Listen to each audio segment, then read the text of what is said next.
As with all of our presentations here at Railroads University, it's so important that we begin with an acknowledgement of the traditional lands. Here at Railroads University, we recognize that our campus is located on the traditional lands of the Kusepsum and Lekwungen ancestors and families. It's with great gratitude that we live, learn, work, and play where the past, present, and future scopes of Indigenous, non-Indigenous students, staff, and faculty come together. This is a great time to test out that chat box function. So again, looking at that black bar below, you give the chat box icon a click, it should appear. If you feel comfortable, let us know, where in the world are you joining in from today? What sector are you working in? And if you joined our webinar with any burning questions, feel free to pop them into the chat box now. We'll head to the chat box in just a few seconds to see who's in the room with us today, to make sure that we're providing the most up-to-date and helpful information to all of you. So before we get to know who's in the room with us today, we should share a little bit about who you're seeing in the room right now. So my name is Selena Kunar, and I'm an education specialist here on campus. And I am thrilled to explore our Master of Arts and Graduate Diploma in Disaster and Emergency Management with you all today. And we are so lucky to have Dr. Kathleen Manuel, the program head, with us to help teach us a little bit more about this amazing program. Thanks so much for being here, Kathleen. Fantastic to be here, and so wonderful to see all of the different places that you're coming from. Welcome, everyone. Let's jump into the chat box. I'd love to take a look at where everyone is joining us from. So I'm just going to do a quick scroll up here. We have Japan, Surrey, BC, Canmore, Alberta, Burlington, Ontario, Waterloo, Ontario, Port Coquitlam with work in marketing in the education industry. We have Montreal, Slocan, BC, Brockwell, Ontario, Whitehorse, Yukon, Victoria, BC, working in homelessness services, Saskatoon, working within firefighting, Mississauga, coming from the public sector.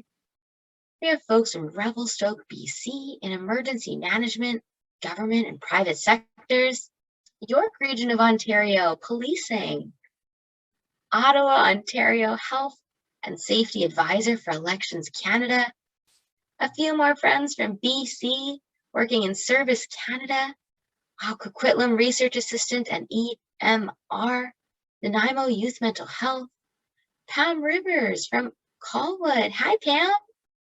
We have Ottawa, Ontario, Canadian Red Cross. Oh my gosh, this is so exciting. Please keep popping the introductions in. We have folks from Montreal, NGO Operations Manager, Israel, Colombia, Calgary. Wow, please continue to pop those introductions into the chat box. It's so exciting to know we have folks from all across the country, but all across the world as well. And in coming from such diverse professional sectors as well. Thank you all so much for being here. Again, it's so helpful to know who's in the room, where you're coming from, what your professional context is as well, because it'll help inform some of the information we'll share later. With that said, if you have any questions relevant to where you're beaming in from today or what professional sector you're working within, this chat box is the place for your questions. So we've taken just a smidge of time to get to know each other a little bit, and we hope that continues in our chat box. Next, we're going to just do a quick spin through of what's Railroads? Who are we? What's the RRU experience? Of course, dive into our program overview. Cap off with sharing some admission and application information, and then of course, leave time for those important questions and conversations. So with that, let's kick off with learning a little bit more about Railroads. So we're very lucky to be based in Victoria, BC, where the climate is relatively mild in comparison to other places in Canada. So on this slide, these pictures do a pretty fair job of showing what our campus looks like year-round. And while you're taking a look at all the different pieces of our campus, let me tell you a little bit about who we are and what we do here. So at Railroads, we've maintained our commitment to small class sizes and a conversational way of teaching. We believe that when your professors are your peers, our classrooms become sort of think tanks and learning becomes a way of life in this beautiful space. And what's really cool is not only learning a way of life on our campus, but here at RRU, your learning is based on your life. So we're so proud to be a university providing education to working professionals. So that means our students are expected to bring real-world challenges and opportunities from your professional spaces into the classroom. And our classrooms are places where not only do we engage in theory and hypothetical learning, but we're engaging in real-world problem solving in real time. One of the great ways that we do that is through our teaching teams.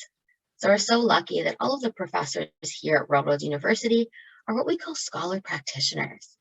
So folks who are not only academic experts in their field, but who are still out in the world putting into practice what they're teaching in our classrooms. What's really cool is that not only are you learning from leaders in our classroom, but you're learning alongside leaders as well. So here at Railroads, we have something called our flexible admissions model. And we'll dive deeper into that in a few slides. But in short, flexible admissions allows us to curate these learning communities, what we call your cohort, that are filled with students from unique backgrounds, unique perspectives, and who've had unique experiences in this world. And that's really cool because it ultimately allows us to create this learning environment that will complement and challenge your own perspectives and experiences as well. Coming back to our roots as a university for working professionals, Railroads pioneered this blended learning model. So where we brought together the best of face-to-face learning experience with the flexibility of an online learning environment. We believe that life-changing learning should be strong enough to transcend the beautiful walls that you're seeing here at our physical campus. That life-changing education should be for everyone, no matter where they're located in the world or what stage of life that they're in. So specifically important for this program as well, as we have both our blended offering, which you'll get to join us on this beautiful space for a short-term residency, but then also enjoy learning with us online, and also our fully online offering as well. So to talk a little bit more about that, I'm going to pass the microphone over to Kathleen to share a bit more about our programs. Fantastic. Thank you so much, Selena. It's always such a enriching experience to listen to you share about Railroads. My name is Kathleen Manuel. I am currently the acting program head of the Disaster and Emergency Management program. I've been with Railroads for, well, since 2013. I'm largely working within the Justice Studies program. So this is a slightly different direction for me to talk about, and I see some of my previous students amongst the participants today, and it's fantastic to see that. And I think it's interesting that there are a number of people coming from a whole range of different backgrounds, the policing and healthcare and emergency management and policy amongst you, but also from the more social justice focused sectors. And I think that that is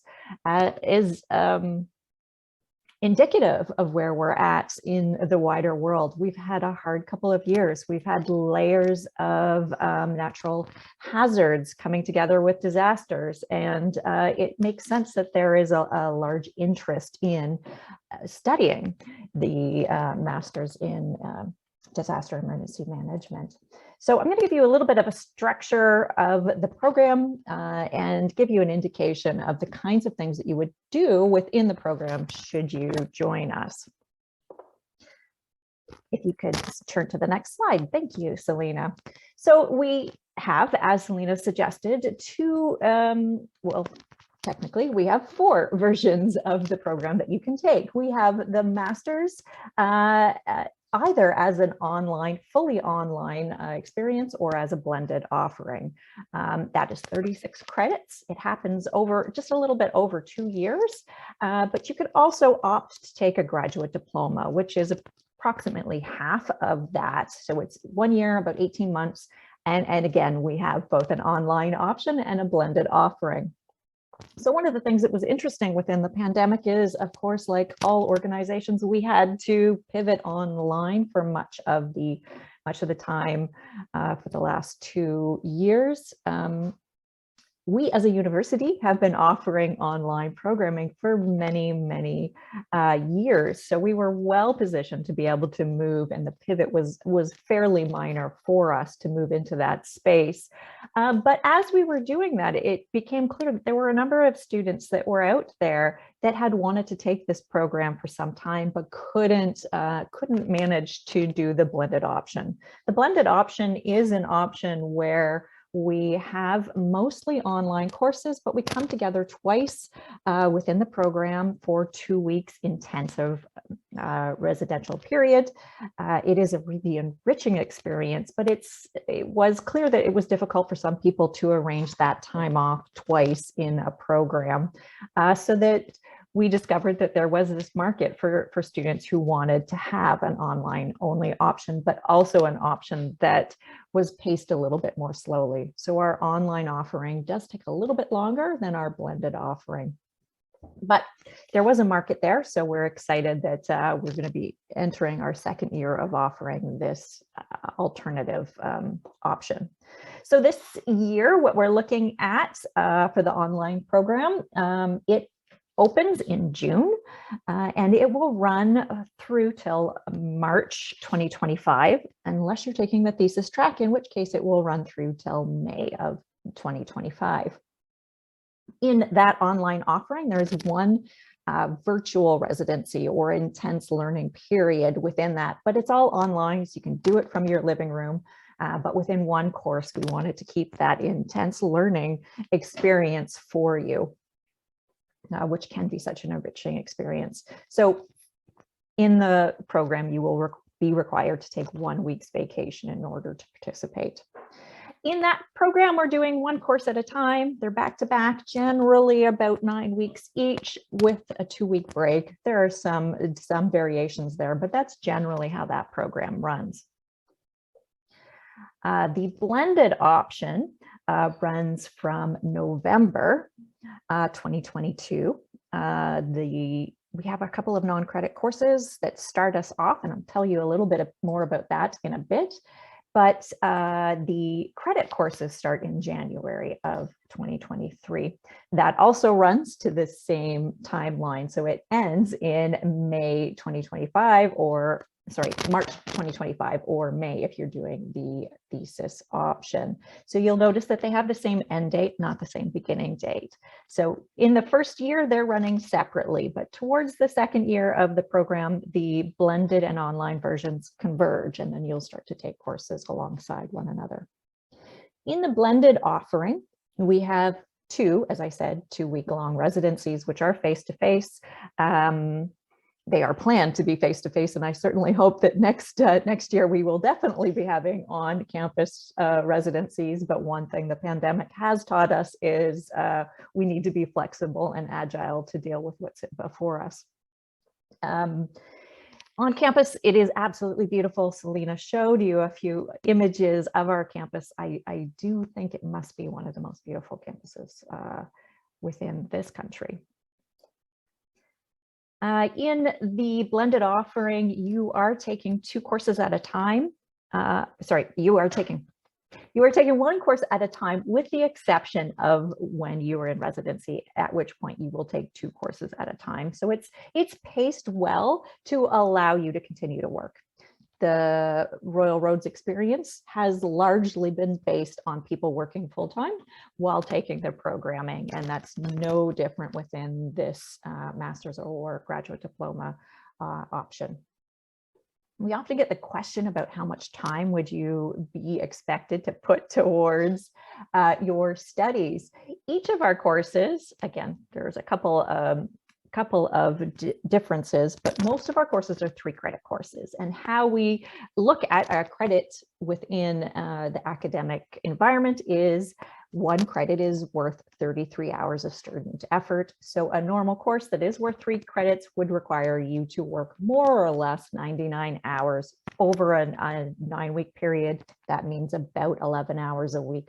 Some people go a little faster, some a little slower, but it's a good average to think through what you're going to be experiencing. Okay, so let me tell to you a little bit about the program itself and what it looks like. So I mentioned before that we have a couple of non-credit courses that are put in the program to support you and your learning. So we start off with Student Orientation to Learning course. This is a course that starts in the November or June, depending on which version you're in. It is a 3-week course, no credit, but it is an opportunity for you to get to know one another.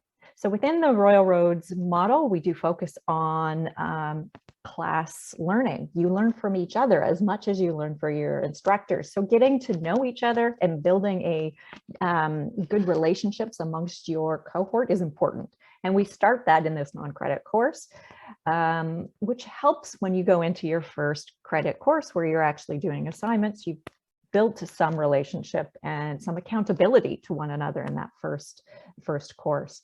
We also ease you into academic learning. For some of you, you'll be fresh out of a program and that's not going to be a problem. But for some of you, maybe it's been a few years, maybe even a few decades since the last time you were in academic setting. So this is another way to ease you into that. And on that note, the other non-credit course that we offer is an Introduction to Academic Integrity. Again, it's an opportunity for you to orient yourself to the Royal Roads method and to academic writing and expectations. So within the course itself, we're taking 1 course at a time at this point. We're starting with Foundations of Disaster and Emergency Management. And in this course, I'm going to give a little bit more detail of this course just to give you a sense of what you'll learn. But in this course, you're really just coming together. So you're on the same plane. You have the same understanding of what you mean by disasters or hazards and what you mean by emergency management. As you can see from the chat function here, the people that are joining us today are coming from a broad range of different backgrounds and different places. So starting with some synergy in our thinking about disaster and emergency management is where we want to start. So we start that in the first course in DEM 502. From there, we move into DEM 503, Facilitation, Coordination, and Decision-Making in Multi-Stakeholder Environments. It's a mouthful, but in this one, we're starting to dig into some of the theories behind why we define things in the way that we do, but also how do you actually explore bringing people together within a disaster and emergency setting, and what are some of the skills, the practical elements that you can put into place to bring stakeholders together. I'll come back to that question in a bit. From there, we move into the human dimensions of disasters. And in this course, you're really looking at the idea that we have these natural hazards that are continuously happening around the world. But what are the human dimensions of that? What makes it a disaster? How do people react in this space? And how can you leverage effective approaches moving through that? From there, we move into HUMS 551, which is the Foundations of Research. So all students are asked to take this course. The point behind this course is to support you to be consumers of research, to understand how research is created, what makes it effective, what are some problems behind research, and to help you discern whether you want to go into further research, because we have a couple of tracks in place that you can choose from. But this sets the basic parameters of research and how to read research reports. From there, we have a couple more courses looking at 552, Hazards and Disaster Risk Management, looking more at what are the hazards and the disasters that we are exploring. What does risk management and mitigation look like? from there, we go to the other end of looking at disaster response and sustainable recovery within 553. So looking at the continuum of the experience of natural hazards. From there, we look at more of a strategic perspective coming from DEM 601, looking at disaster and emergency management planning, looking at the experience of policy and practice.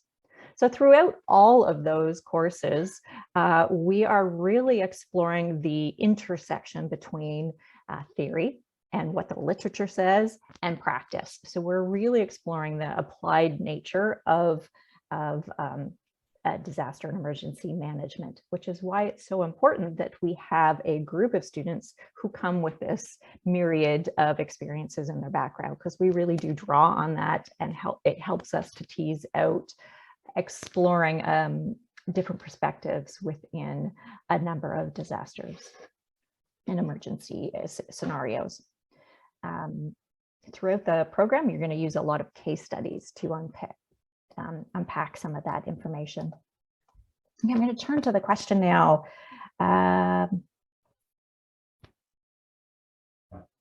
What are the impacts that character and disaster and emergency management program of Royal Roads University have COVID pandemic? Is it after pandemic eruption? This program includes any special courses and professional preparation, how to tackle global pandemic and disasters like COVID-19. So that's an interesting question.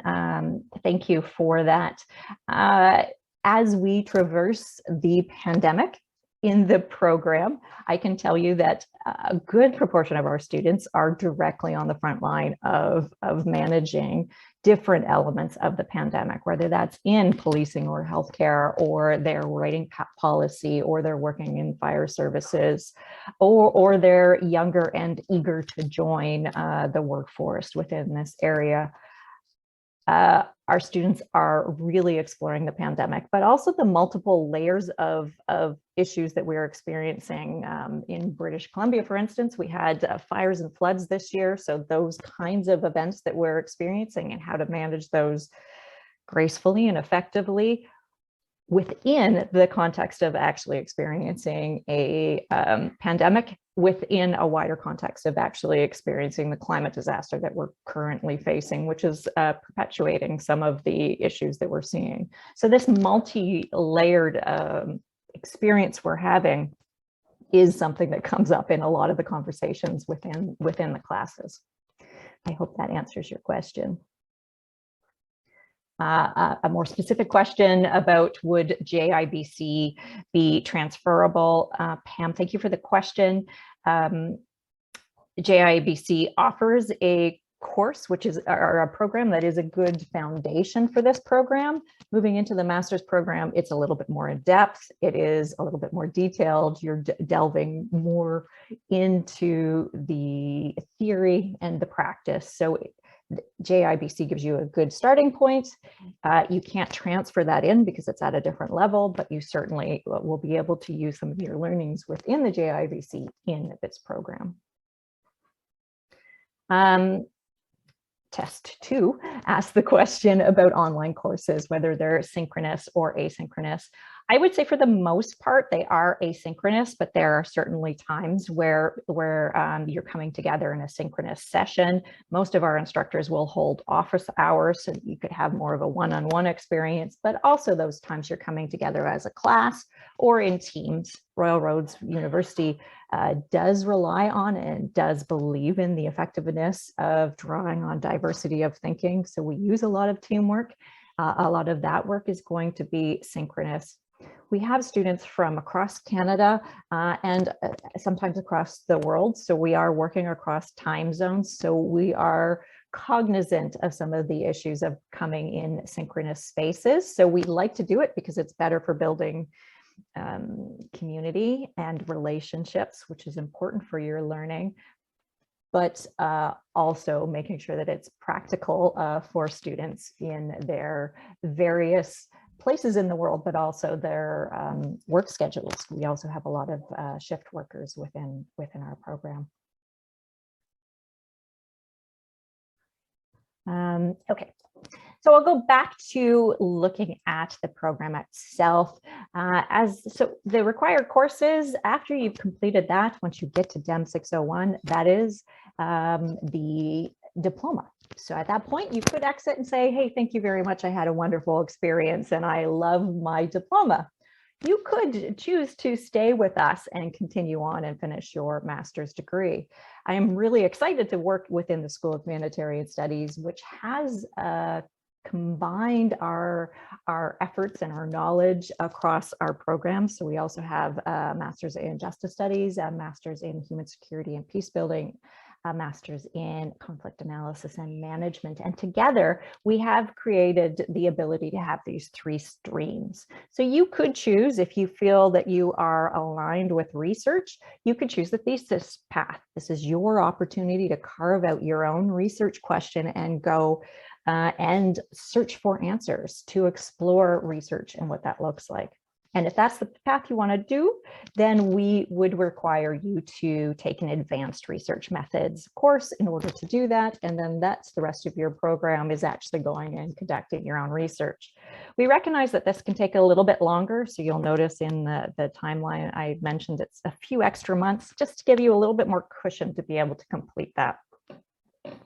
You could also choose to take a course-based track, which means you're going to take 3 electives, which are drawn from a range of the programs that I've just mentioned. So it gives a nice diversity of options to students. Once you're done that, you're going to come back together as your cohorts. When you go off into those course-based tracks, you're going to be meeting students from a range of different programs, but you're going to come back together in that final course, short paper course, to distill all of the things that you learned across the entire program, and including your course-based track, and write it up and share it within this short paper. The last track that you have is a course-based track with an internship. So you're still going to take one elective course, and then you're going to work within an internship, which is going to be worth 6 credits. And then again, you're going to come back with your same colleagues from the course-based track to finish up with the short paper. If I can have the next slide, that'd be great. Thank you. So again, this outlines what we've just talked about, the 3 tracks: thesis track, course-based track, and the internship option. How does the internship work? Asked Christopher, if you already work in the emergency management field. It's a great question, Christopher, and in fact was just coming out of a meeting about this very thing yesterday.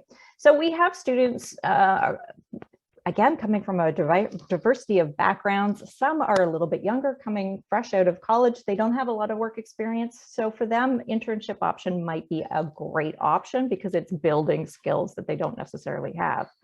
Within this program, more so than other programs, we have a lot of our students coming with quite rich experience. What we find is that they're interested in moving into a new area. So that is how the for somebody who's already working within the emergency management field, there might be some area that is new to you that you want to try, or a particular organization that would be new to you. So it's about matching up the needs of the students and the needs of the placement, and making sure that those align, and that as a student, you are able to get the mentorship that you need within that placement. We do have a course, if you're going to take the internship track, we have a course that is non-credit that happens before you move into the internship to help you think through the questions of how you're going to make this work for you. What is it that you really want to get out of it? And how can you best align your experience and set up an internship? So there is career learning and development that can support you through some of the questions that you're asking as you move through that track, and then decide whether or not that's how you want to go moving forward.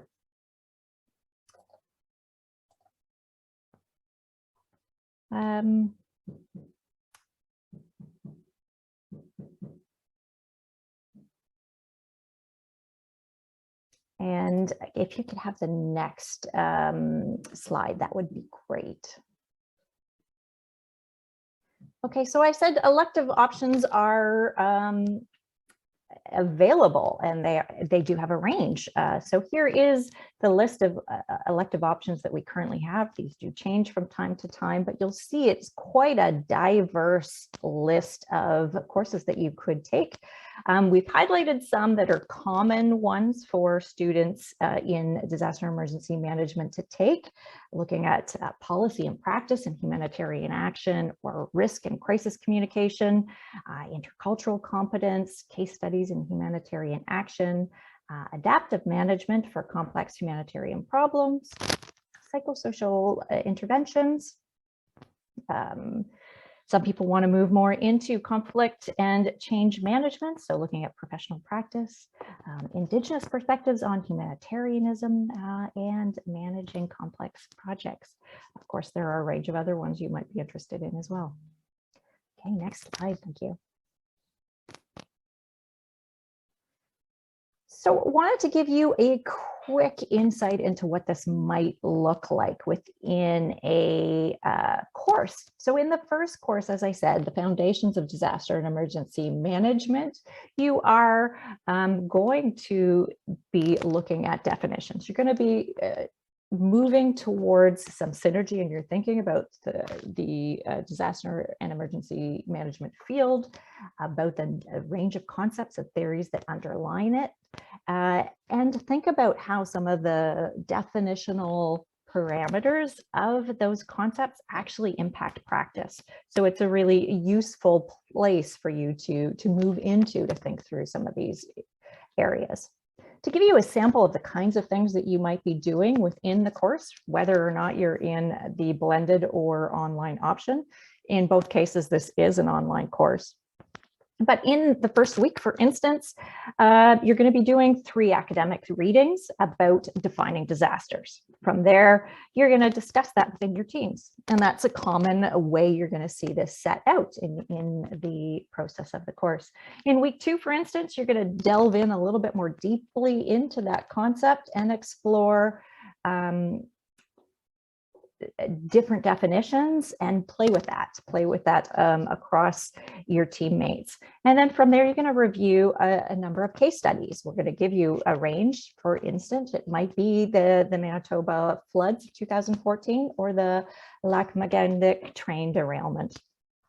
You're going to also go to the media to look for some reports to help you explore how definitions of disaster are illustrated in different media. You're going to share your findings and discuss those amongst the class. So that's a sample of what you might be doing in week 2. We move towards the end of this 9-week course. In week 7, you're going to be shifting now into looking at paradigms and perspectives. And here you're going to be looking at your team members, what they have to say about particular provincial or territorial emergency management acts, critically analyze that, look at some of the core policies and the regulations, going to look at what is the scope of emergency management activity in this space, what's included, what's not, then look at some of the perspectives or paradigms that are represented within the different definitions and how that actually plays out in reality. So that gives you a sense, hopefully, of the kinds of things you might be doing in the course. I'm going to move on to the next one, if I can. So this is another way to look at a course. So I'm taking the second course in the program, or the second credit course in the program, which is Facilitation, Coordination, Decision-Making in Multi-Stakeholder environments. Here, instead of looking at weeks, I wanted to just give you a sense of the units, of the way it's structured. This particular course is structured in 3 units. The first one is really looking at the foundations of facilitation and coordination in disaster and emergency contexts. So here we're starting to build on the skills needed to engage stakeholders, but we're also interrogating some of the theoretical frameworks that support us in this work. So that's what you're doing in the first 4 weeks of the course. Here, you're going to explore the formal organizations of response, how people come together once a disaster is happening. For instance, in a convergent way or in an emergent way. What are the responses that you're seeing to disasters? From there, you're going to partake in a debate on the different models that are actually at play. And then you're going to begin with your teams and within the class to analyze responses and the way that citizens informally come together to respond to a disaster. For instance, when they converge in a given space to support a community as it moves through a disaster. Second unit is only 1 week. This is the virtual residency. So it's an intense period, 1 week long. You're expected to be there full time in this space. And this is where you're really drawing on the specific skills of facilitation, of coordination, decision-making within disaster and emergency practice. Here, you're going to look at situational awareness and decision-making in response and recovery context. You're going to practice and explore different ways of facilitating groups of people and look at some of the stakeholder engagement methods. After the intense period is over, you're going to move into the last 3 weeks of the course. And in this unit, you're looking at designing a community engagement strategy. So you'll see that you started by looking at some of the theories and some of the processes that are available. Then you started to play with them, use them, look at their practicality. And in the third unit, you're moving more into developing a stakeholder engagement strategy. So applying it in practice. Okay, this is me talking a lot. I see a few more questions have come up here. Alyssa asks approximately how many hours a week are synchronous, daytime or evenings? Alyssa, that's really going to depend. It's probably not going to be a lot. You might have 1 or 2 hours of office hours available. And I wouldn't think you'd have more than 1 hour that would be synchronous within the normal online version. Within the 1 week intense residency, you're going to have a lot more synchronous. You're going to have a few hours per day. It's going to be organized, keeping in mind where people are coming from around the world. And I think that's it for that slide. Next slide. And I thought that was back over to you, Selena. But before I do hand it back over to you, a question from Abdullah about student placement in the field. Do we help students with their placements? As I suggested, there is a course that supports students who want to move into the internship that has to happen before that. The process in that course is to help people find their placements. So we'll have discussions with employers. We'll have discussions with students about what they want to do, help them to reach out to different people. We can put students in touch with alum and previous internship placements, but ultimately it is up to the student to actually make the arrangements for their internship. And now back to you, Selena. Amazing. Thank you so much, Kathleen. We gave you a very short amount of time to talk about so many components within the program. So thank you so much for getting that all checked off in the time that we had. Thinking back to our agenda, we're going to move into the how to apply. So the admissions, applications, things like that. So this is a great time. If you have any questions about anything we've already discussed, to pop it in the chat box, as we have just a few slides, and then we'll head right into some questions. So with that, let's kick off. Let's talk about admissions. So at Railroads, we have both our standard admissions and flexible admissions model. On this slide here, you can see the requirements for our standard admissions. So that looks like a 4-year or comparable undergraduate degree in a relevant and related field with a minimum GPA of a B+ from a recognized post-secondary institution. And a question we get a lot is, what's a relevant and related field? Well, on the slide, you can see a little asterisk there, and we share that relevant and related fields are defined by each program based on disciplinary or professional practices. So you've now heard a bit about our DEM, so Disaster Emergency Management Program, what it's about, some of the ways you're going to be learning within the program. So then we ask our applicants to reflect on, how do you consider your academic education to be relevant to this program of study? And you exemplify that information in your personal statement, which we'll talk about in a few slides here. So flexible admissions, we are so thrilled to always have had a commitment to flexible admissions here at Rural Roads. This is an opportunity for those folks who may not have a traditional academic background, but who have extensive experience and many years of work within their field. And at Rural Roads, hopefully you've noticed so far that real life experience, that real world application is very important to us. So it was important that we created a place for that to shine within our application process as well. So for flexible admissions, this could be for folks who meet the degree requirement, but perhaps not the GPA requirement. So then you'd be required to have a minimum of 5 years of relevant professional experience. For folks who do not meet the undergraduate degree requirement, we would then look for 10 years of work experience with a minimum of 2 years of relevant professional experience in leadership or management, or an equivalent combination of education and experience. So we have a little double asterisk there behind leadership or management experience.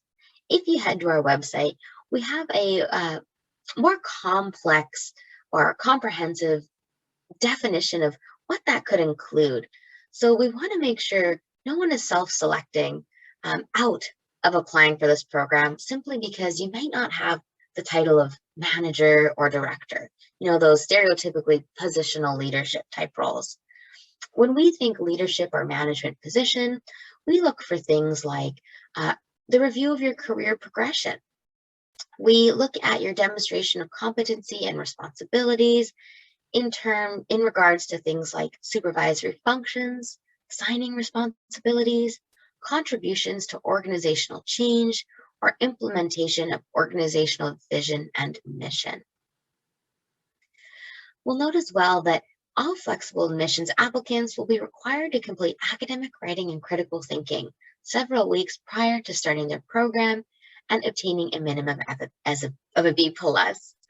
So as Kathleen mentioned, sometimes our learners can be a few years or a few decades from their last academic experience. So this course on our campus, while positioned to allow those folks who coming in under flexible admissions to start their program with the same skill set around, what does academic writing look like? What is citing? To have all those skills under your belt, just like everybody else. So when you begin the program, those aren't the things you're trying to figure out. You can dive right into our content. So whether you're coming through flexible admissions or you're someone who comes in through standard admissions but thinks, okay, yeah, maybe I should brush up on that, this course is for you. It is very well loved across our campus, with many of our programs, actually most of our programs, having this requirement or recommendation for their students. So with that, we offer it once a month, if not a couple times a month as well. Flexible admissions is something that's reviewed on a case-by-case basis. So if you have any questions about how any of these could apply to you and your personal experiences, please connect with our offices.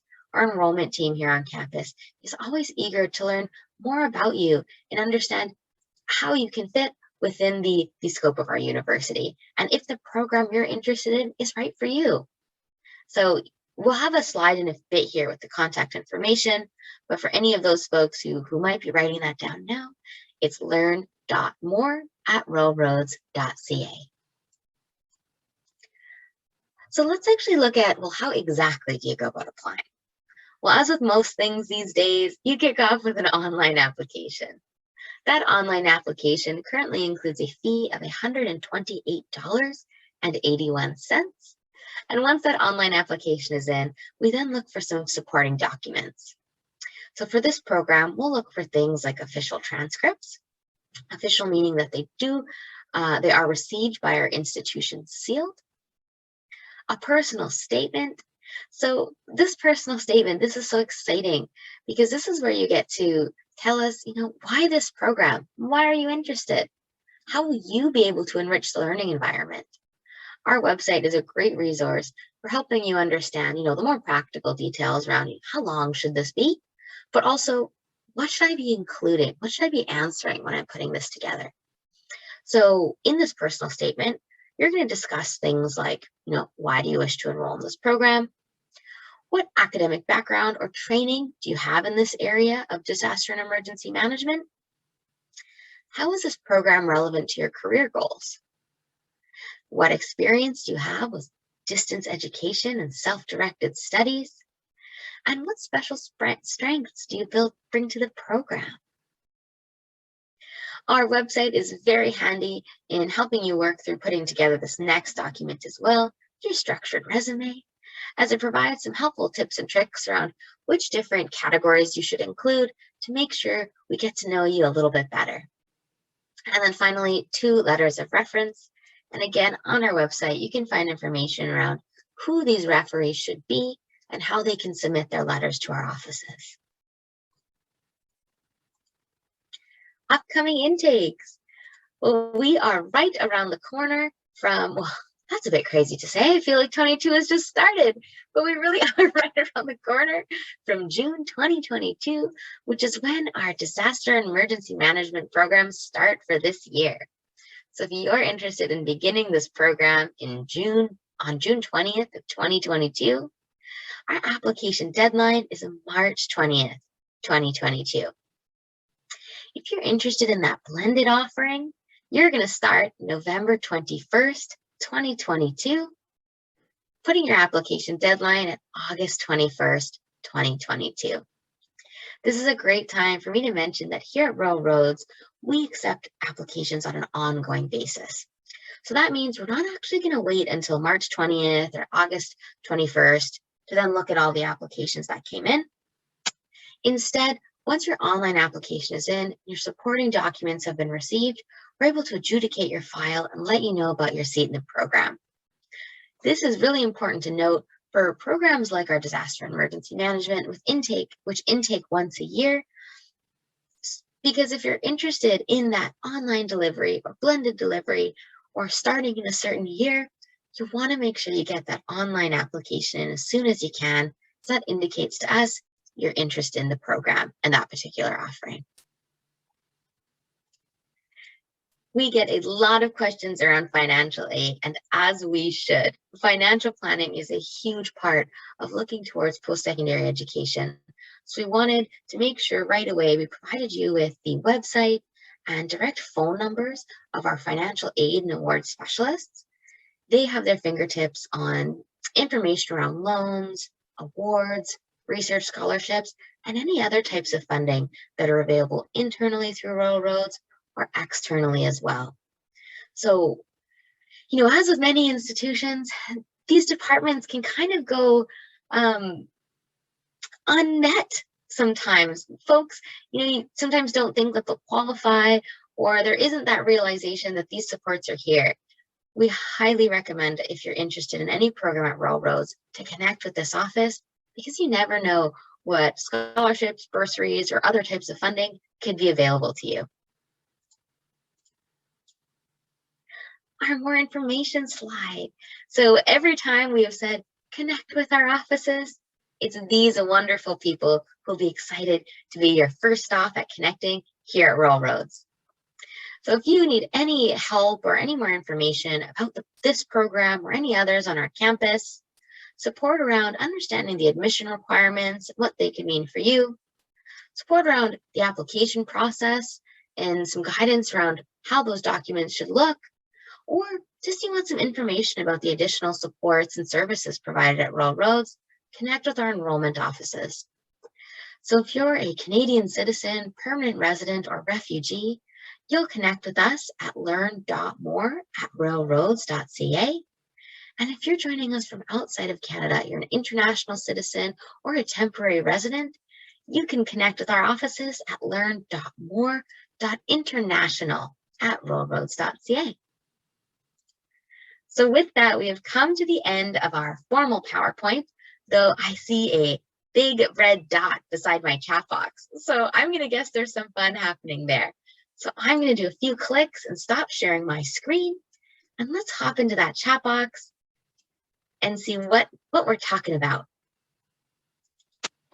So I'm just scrolling up here and we're going to jump in where we left off for now. Derek has a great question around if you're accepted to the master's program, can you switch to the graduate diploma in the first year or vice versa? Shall I jump in, Selena? Please. Yes, you can. That's a great question, Derek. Thank you for asking. Yeah, it is the same. To get into either program, it's the same. So you can switch between these in the same way. You can also switch between the online and the blended versions. There's some paperwork in the background, but it is possible to do both of those things. And Louise asked for some examples of internships that students are currently in. Well, students are just at the moment arranging their internships, but over the years we've seen such a huge range. It really is quite diverse. I think maybe typically we could see students who are going into a range of different organizations. It might be at the municipal level, supporting people to develop their management plans. We can also see students going into places that are just starting to develop, haven't thought about a disaster emergency management plan or a mitigation plan before and are just starting to. We have seen also students who are focused on using drones in different environments or looking at gender aspects of experiences of disaster. We've had students, I think there was a student relatively recently who was looking at doing a scenario out at the airport here within Victoria and for the planning. So it really does range across different students and different opportunities.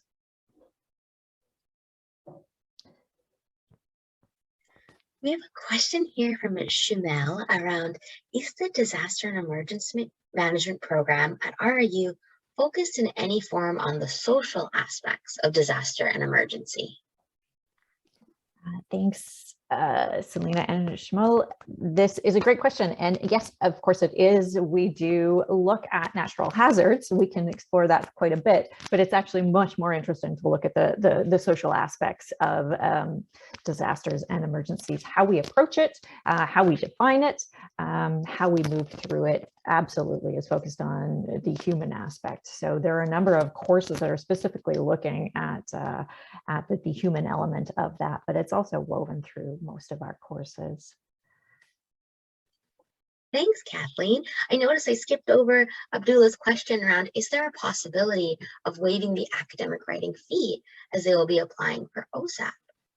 That's a great question. And not, if I was to just shoot from the hip, I'm going to say that if the academic reading and writing course is required of you, we will require it of you.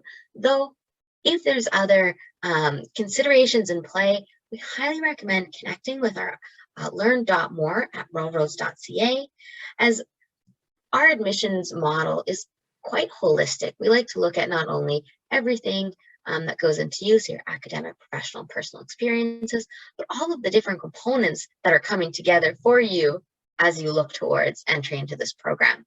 So to make sure you have the most accurate information, please connect with our learn.more@rollroads.ca and they'll be able to help you out. Our next question here from Chris. How long is the on-campus residency? 1 week, multiple weeks, over a 2-year period? So we have 2 of them. So we're just moving into planning for that. So they tend to, the second year is in March. So that's coming up and it's 2 weeks long. The first one, I'm doing that backwards because it's through the calendar year. The first one is actually in April, also 2 weeks. So Derek asks about caps. We do have caps on enrollments. We do take wait lists. It's not unusual for us to have a wait list, so keep that in mind. I think it was a related question. How many students are accepted for the blended learning? We cap it around 45 students, so that's what we'll be looking at. We've only run the online version for 1 year, so it's our first year, so it was a smaller cohort. Expect to see that move up, but it might continue to be a smaller cohort. I'm just not sure what the market is for that at the moment.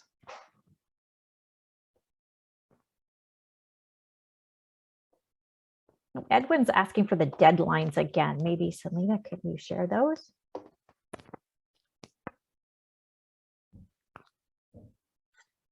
We have a question here around under flexible admission. Would you be able to do a concurrent class from another university? Oh, great question. You know, that one would be one that I imagine our enrollment team would love to know more about. Are you hoping to participate in a class concurrently to perhaps shorten the length of the program, expand the length of the program? We'd love to know more about that to help answer that question. So again, the best folks for you to connect with would be that learn.more@ruralroads.ca. So Kathleen, was there anything on that you wanted to share? Interesting question. I think it's great for you to connect on that. I think in terms of, there's a couple of things. If you required that course in order to meet the admission requirements, that might be problematic. If the question's more about can you do 2 at once, it is pretty intense, though there is always flexibility and room. So that's maybe more of a conversation. Wow, lots of questions, hey? Lots of great questions coming in. So Anne asks about different roles students go into. Oh my goodness, it is such a broad range. It is exciting to see where students go. They come in with a whole range of different backgrounds and they leave with a range of interests moving forward. I think in general, I might say you see more people moving into policy type roles. We do have a lot of students who are frontline workers and want to move more into management or into policy development. So we see that happening a lot. This is a growth area, so a lot more organizations are having departments or at least a person that is responsible for disaster and emergency management. So we're seeing people go into that. We also have a range of students who get interested in research and want to go on and do doctoral studies. So we do see that as well. So again, it is a pretty large range.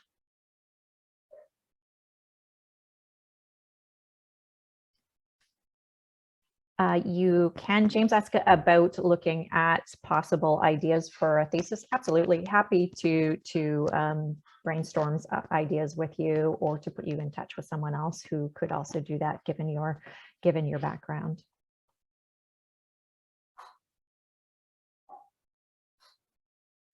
I see we have another question here around types of career paths alum have taken following this program.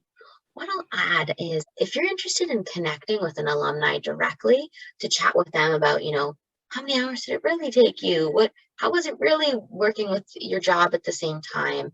Where did that get you after graduation? Let us know. You can always email us at learn.more@ruralroads.ca, or you'll have my email post-webinar as well, and we can get you connected in talking with some alumni directly.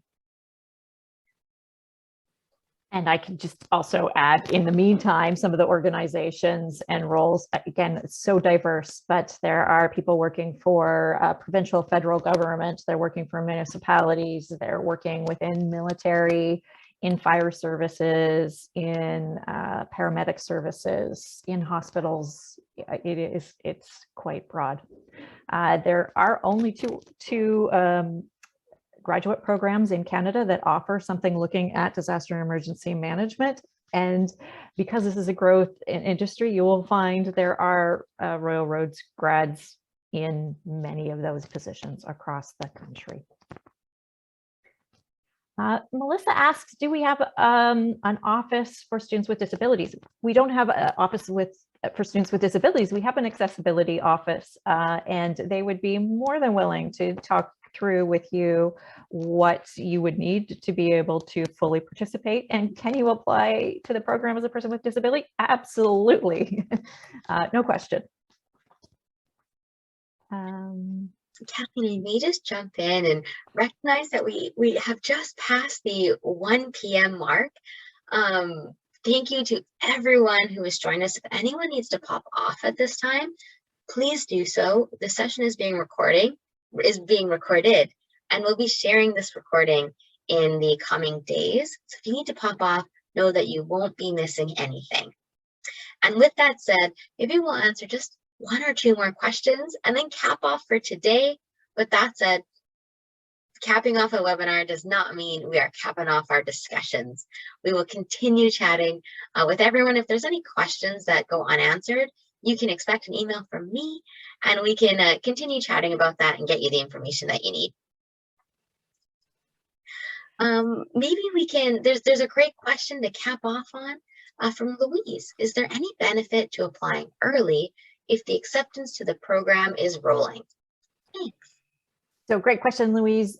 We do sometimes, as I said, have wait lists. So it would make sense if you had a particular start date in mind, it does make sense to apply earlier if you can. Absolutely. So again, thank you all for the wonderful questions that we were able to answer, and for those that we ran out of time in our session live today, but that we will answer with you via email or telephone if you prefer. Kathleen, before we sign off, was there anything else you'd like to share today? No, I don't think so. I wish everyone a fabulous day, and it's been great to see all of the questions and the interest in the program. So I thank you for that. Amazing. I couldn't said it better myself. So a big thank you to everyone. You have all of our contact information, or you will have it in our post-webinar communications as well. So do not hesitate to keep the questions coming. Have a wonderful day, everyone. Bye-bye. Bye.